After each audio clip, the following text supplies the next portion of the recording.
Hi everybody. Let's talk about reins for just a moment, and materials of reins, length of reins, style of reins, and a little bit of thought that goes into your process of choosing what it is that you like to ride with.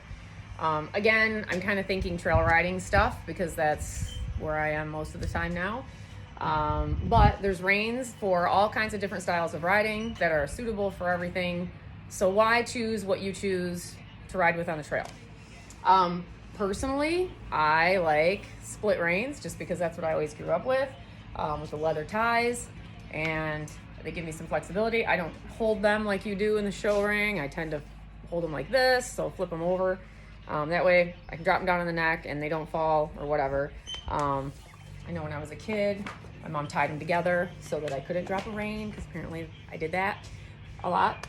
And then another style of rein that I see a lot I call them roping reins or barrel racing reins, the all one piece, nylon or leather. These happen to have snaps on the ends. And again, they're light, they don't weigh anything, they are kind of handy. You drop your reins down on the neck, they don't go anywhere.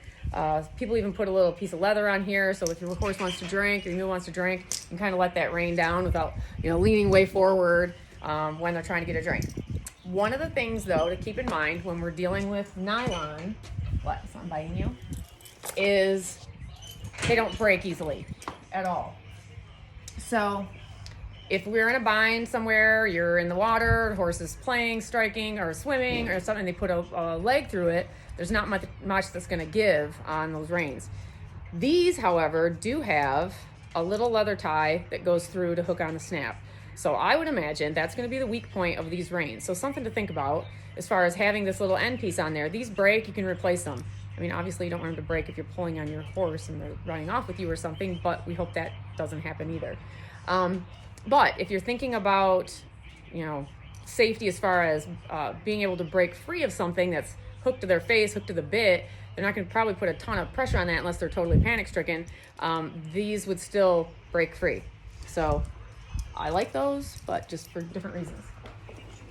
These are similar. They're nice. They feel nice. These are nice to ride with. I really like these. These are like Tractor Supply specials. But if you use this kind of loop at your bit, there is actually no weak spot of these reins. So if these are hooked hard and you don't have a snap to undo or a piece of leather that ties this on, you definitely have something that's not going to give. It's not going to break if there is an emergency. So just something to keep in mind. Rommel reins are pretty awesome too, or Rommel reins, however people say them. They don't have to be the fancy braided kind. They make them in just leather. But again, those come together, so it's kind of nice. And then you got that leather tail on there that gives you that extra space if you need to give them their head to get a drink or something. They're not going to fall on the ground. And again, they make those out of materials that will break if you are in a bind and needed it. So just something to think about.